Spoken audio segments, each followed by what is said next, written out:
Welcome back to my channel. Ramiro Boulder po, nagbabalik muli. Ito po ang balita, no?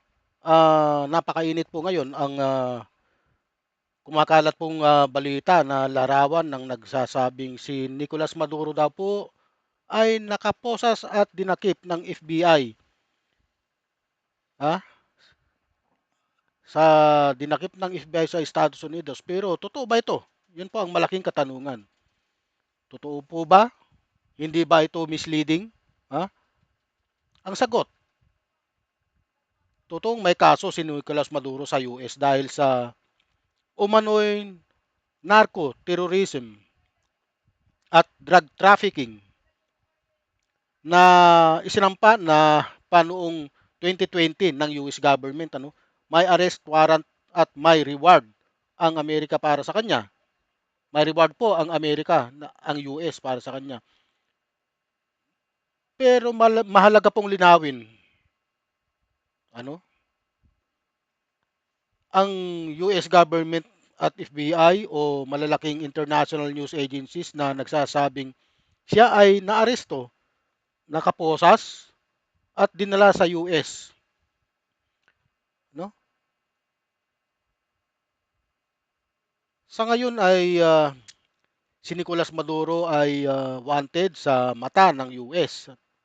Pero hindi pa siya dinadakip daw. Ayon po sa may mga kumakalat na balita na hindi pa daw dinadakip. Pero nakikita nyo naman sa video na siya po ay dinakip. Kaya maging mapanuri, huwag basta maniwala sa viral post na ito. I-check muna ang katotohanan. Ano po? Ito po, panuorin po ninyo.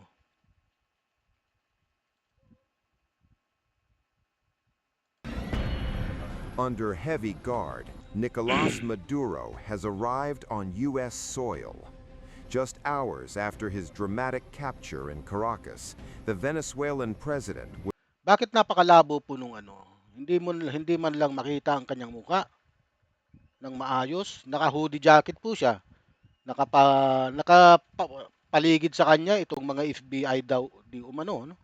From a military base to Manhattan, Maduro moved under heavy federal security. Oh, yan. Was flown into a National Guard base in New York State late Saturday evening.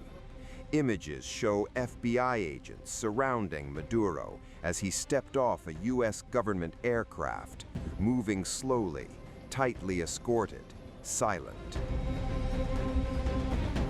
From the tarmac, the operation continued without pause.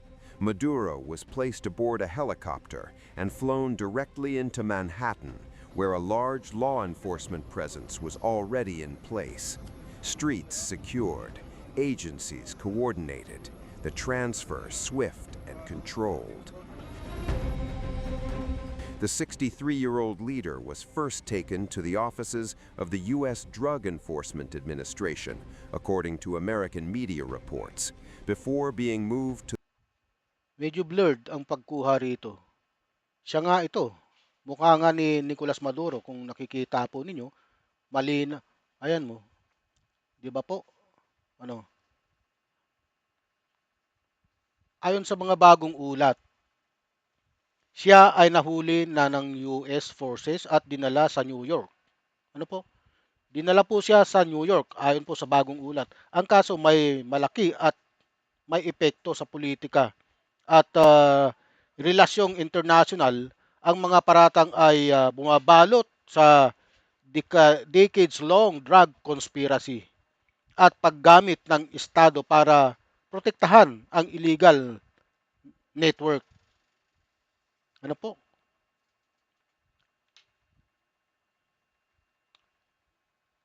Paano pagpatuloy po natin? To the Metropolitan Detention Center in Brooklyn, the same federal jail that once held rapper Sean Diddy Combs during his trial last year.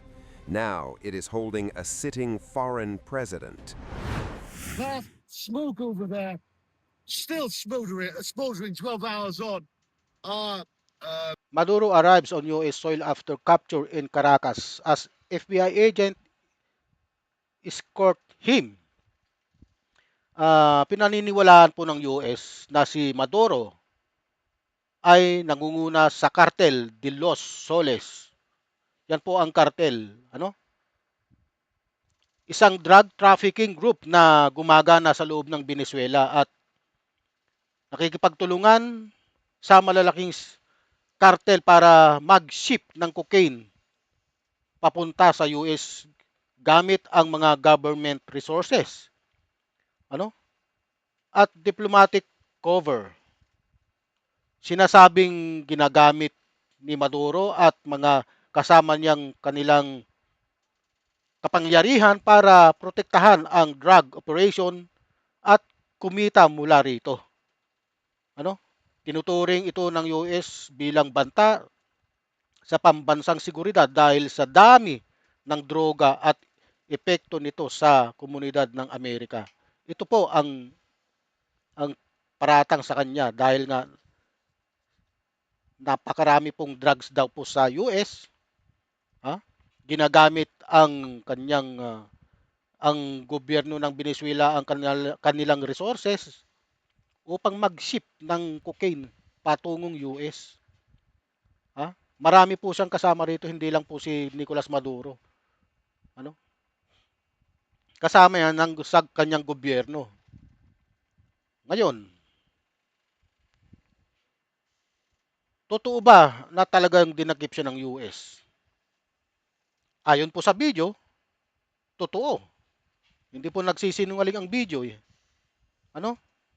Kayo na po ang bahalang mag-analyze. Kayo na po ang bahalang magbigay ng konklusyon kung totoo ba o hindi, ano? Ang pagdakip kay Nicolas Maduro, ha? Venezuelan army positions. This is Fuerte Tiuna. This is Ayan what oh. was initially a military base, grew into a district of the city of public housing. This is where Nicolas Maduro was seized with his wife, along with his wife, in this raid. In this raid by American special forces, this is where the majority of the airstrikes were centered. We can't go into the Nagkaroon pala ng airstrike, ano? Bago siya dinakip. districts itself is very heavy police presence and collectivist presence. But this is where he was seized from. Armored personnel carriers destroyed in the night strikes on Venezuela. American strikes. It's a military base. We are rolling. Ayon po sa reputable news sources, naglunsad ang US military at pulisya ng isang operation at na-capture si Nicolas Maduro kasama ang kanyang asawa at iba pang opisyal ng Venezuela at dinala sila sa New York upang harapin ang mga kaso na ito sa korte ng US, ano? Talagang masalimuot po ang mundo natin, ano? Kung talagang magkakaroon ng ganitong ano, kung totoo ba na siya ay dinakip, nako. Pagbabayaran niya to dahil nga drugs ang kanyang ah, negosyo. Malaking pagkakamali ito ni Maduro kung sakali, ano? Kung sakaling mapatunayan siya. Kasi ang drug trafficking sa US ang parusa kamatayan eh. Ang sa aking nalalaman, eh kasama pa yung kanyang asawa, ano? Down the windows. Nevertheless, there's a serious strike. You can see power lines, for example, down here. Magulo na ang ating mundo. Hindi lang dito sa Venezuela ang kaguluhan. Ngayon sa Iran, malawak ang strike sa Iran ngayon dahil sa kanilang gobyerno na nanlulugi. Ano? Ito pa, umiinit pa. China, gustong sakupin ang Taiwan. Ito na, napakagulo na. Baka itong 2026 nagiging magulong-magulo ang ating mundo. Nakalagay po naman yan sa Bible na talagang magkakagulo. Yung tinatawag na Great Tribulation. Ano? Ang ang mga bagay na ito ay nakasulat sa Biblia. Ano? Napaka yung mga matinding pighati. Nagsisimula pa lamang po ito, ang kaguluhan sa ating mundo. Ito po ay pasimula pa lang. May mas malala pa rito na mangyayari. Ano po? Okay. Huwag niyo pong kalilimutan na like, subscribe, and share ang aking YouTube channel, Ramir Boulder. Pati na rin po ang aking Facebook page, ano, Ramir Boulder. Huwag niyo pong kalimutang i-follow. Salamat po.